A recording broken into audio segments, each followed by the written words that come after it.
Hello and welcome. Yes, today is Monday, which means it's time to talk about Mieruko-Chan. And I said Monday because Anime NYC was last weekend, and I gotta say, it was phenomenal. It was great. Before I do my review of Mieruko-Chan episode 8, I'd like to say something. Anime NYC was great. It may have had a few bumps around the road, but it was still a phenomenal weekend to come back to the conventions and mingle, make new friends, go to meetups, play cards, cosplay, meet voice actors. It was phenomenal. It was phenomenal. We couldn't do it last year, but this year it was like a redemption story. So props for Anime NYC to come out of the grave and give us something we want. Now, if there's three things I like from Anime NYC, was this. The One Piece 1000th episode. I was in line. I watched it. In the words of Ric Flair once said when he won the Royal Rumble, when he got the championship, with a tear in my eye. This has been the greatest moment of my life. And watching One Piece 1000 was great. Another thing that I like was getting that Hinata Hyuga figure, version 3. You know the one when she does that giant twin, the twin lion fist? I got the instructions here. But my point is, I finally got it. And then, as I was in the convention, I found one thing. And I did not suspect this. This. The GOAT. Best show. I don't give a damn what you guys say. This is one of the GOATs. Please watch this. Redo of Healer. Best show. And if you watch my video about why Redo of Healer is a masterpiece, and if you watch Goblin Slayer, and if you watch all those scenes that has more content, this is the real deal. Okay. Now, back to what I was saying. So Mieruko-Chan episode 8 was a good episode. I mean, it gave us something to see more of. Happy. It was so many emotions in this one. Scary thoughts, happy thoughts, emotional thoughts, and a twist that I never expected to come out. Like jaw drop shocks in this moment. But let's get right to it with the review of Mieruko-Chan episode 8. Now, we kick this off with a brother and sister, Miko and her brother going out to buy a gift for her mom, And then, I know the fan service already coming into play. I mean, they got the scene where she takes off her dress and they showing off her stockings, their panty, leggings, stockings. I'm sorry, her little bottom scene, if you know what I mean. I mean, we got that fan service in that. And then she put on the dress. This ghost came up here. Creepy ass ghost with a long neck, twisted neck, like some exorcism shit coming. Oh, it looks good on you. And that ghost was creepy as hell. I like the brother in this one. The brother he's a nice guy. I like the brother in this one. I mean,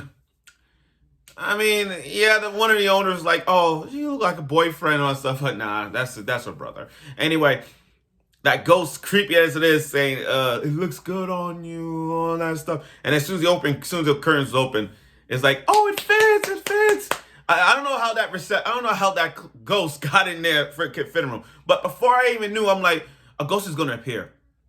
A ghost is going to appear as soon as she changed. And I'm like, oh my God, creepy as hell. Now, and it's not even that, and it gets more creepier when, okay, adorable scene, the little brother drooling right next to his sister, right next to Miko, I get that. But then you got this tall ass ghost, bandaged up face ghost like from Angel of Death, with a giant with an axe, and he's going through people's heads. Like some Resident Evil. This is like some Resident Evil villain. I mean, one of those Resident Evil bosses you see. But he got an axe and he starts chopping away, looking for a ghost inside of a human body. So when he saw one thing, when this ghost saw a ghost coming out from the woman's mouth, he just whoosh and grabbed that ghost out of it and put it in the bag. I'm like, this is creepy as fuck. This is creepy as fuck. And I'm like, oh my God, don't come after Miko. And she... and the scary scene is like... The soundtrack in that one, the music, the background music of that was like, oh my God. my God. It's like, am I going to die? Am I going to die? Am I going to die? Because she's reminiscing everything that's been going on, all the ghosts that she's seen, the creepiness of all. It was so fucking creepy. And then, again, that scene where he going through these acts and chopping people off, it's like I'm watching an actual horror movie. Like, I really hope they're not bleeding. Like, it's like the Chainsaw Sisters in Resident Evil 4. Like, yeah, and chop your head off. So I'm looking at this with the axe, with the ghosts, with this axe, and just like, I'm like, oh my God. And then when it comes to Miko, she peed herself. Like, she didn't want to admit that she peed herself, but when she got off the train with her brother, she's like, we gotta stop here. And she said, panties. Because she peed herself a little bit. So she was so terrified. I don't blame her. I don't blame her. How many of you guys would have peed yourself too if a ghost had with an axe go through your body? How would you feel? But, it was really nice. I mean, from that scene to like, she actually, she bought 2 mugs. They got her 2 mugs and a dress. And I find that scene really good because the mother looks freaking hot, by the way. It's just that with Miko, she got 2 mugs, both a pink one and a blue one, both hearts. She gave the blue one to her dead husband, her dead husband, and one for herself. So she drinks with her. That was really sweet. That was a really sweet moment in that one. Now, let's go to the pregnancy one. Again, this episode had like so many emotions in this one, and that's what they did. In this one, we got the teacher who's pregnant, right? And while Miko and Hana was happy that their teacher is pregnant, you got these tiny little ghosts, these white ghost hands all around her body. Now, Miko wanted to say something but can't do it. But these ghost hands were so like tiny. So as I watched it, I'm like, wait, there's a baby ghost hand. Something's going on. But they're white. They're not dark. So the teacher brought up something sad. She's like, this is my second pregnancy. We lost the first one and it was a boy. But this one right here is like a new birth, a new life. And that right there was like the ghost can rest in peace because they're going to do a lot better with the second birth. The first baby died. And it tells you that the symbolism of that is just like, wow, the baby died. And it's those things that just like hits you. And watching that was like, okay, like, oh my God. And the baby's hand was holding her finger. That baby could rest in peace. Now, as Miko one night was walking, there was a ghost on the pole and said, help me, help me, help me. And Miko brought up one thing. She said that, why do I have this gift? All these ghosts she sees. Now, here's what I think. I believe. And I haven't read it. I believe that she has this gift, I think, because her will to help other ghosts. Like, throughout previous episodes of Mieruko-Chan, we've seen her help these other ghosts to rest in peace.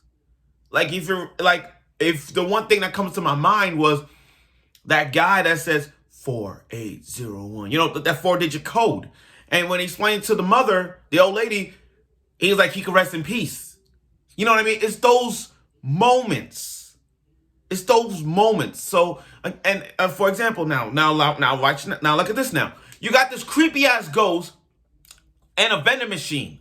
This creepy ass ghost with long tentacles and a freaking head, like little, like creepy looking pig, elephant, ghost, whatever, looking at a vending machine, staring at it like he wants this, like red bean soup. I don't know, like, damn, and Mika was so scared. She didn't know how to confront it. She would have thought going around it. But when that ghost looked at her, he's like, okay, red bean soup. I'm going to press that. And I think that's what she did. I think she did that to help the ghost get something, drink something warm. So she gave it, I think she did the right thing of giving that ghost a red bean soup. Now, the biggest twist I did not see. I did not see this coming. I kid you not. So let me get this straight. Their teacher's out for pregnancy because of maternity. I get that. But then the new homeroom teacher, I did not suspect he was going to show up again. I did not suspect that guy. The antagonist, I mean, the guy with the cat lover, the guy who wants the cat. the one that Miko saw negative appearance around him. Boy, I didn't see that coming. I mean, literally, when he came back, Miko was shocked. I'm like, I was shocked too, because I didn't see that coming. I didn't see that coming. Like, literally, he wrote his name Zeon and thing. I can't remember. Zeon, whatever, but I'm calling him Mr. Cat Lover or Anti-Cat. Anyway, and as soon as he, and then you got that, and then Miko saw the aura, these sort of dark aura around Zeon. He's the antagonist. And when he looks, and then Miko's gonna do something to avoid it, but I can't. But now that he's the homeroom teacher, for now, it's gonna be sus. It's gonna be bad. Oh my God, it's gonna be bad. I don't know how this is gonna work out with all these ghosts around her, but with him being a homeroom teacher, oh, it's gonna be one hell of a ride. Now, the ending. Oh my God. The ending. I don't even. What a way to write a script like this. The ending hit me. I legit almost cried in the ending scene of Mieruko-Chan. You know, this guy remember that guy, the thug, whatever, the one that changed his appearance. Remember that guy that Miko gave the cat to? And you got these beautiful cats, dead cats, spirit cats around him. That guy. He was buying cat food. He couldn't decide which one. And then these ghost cats came around and was like, this one. He bought it. And then he bought a birthday cake. And then he gave it to the cat. He gave it to his cat and ate it. And they started having a good time eating. And then this scene hit me. He had a cake. I'm about to cry. I can't cry. I'm trying not to cry. He got the cake. He ate it. Well, not ate it, but he had the cake on his table. And he had two cats. Two cats. Like a photo of his two cats and his wife. And in that moment, why is the cake and the flowers in front of him? Like what's so important is because he circled it. It was their anniversary. It was their wedding anniversary. I legit almost cried. I almost cried. I didn't suspect this. I never thought that we were going to show him again. But the way how that worked, it was just, damn. I mean, you got to feel bad for the guy. He lost his two cats, lost his wife. The only family member he has is a cat.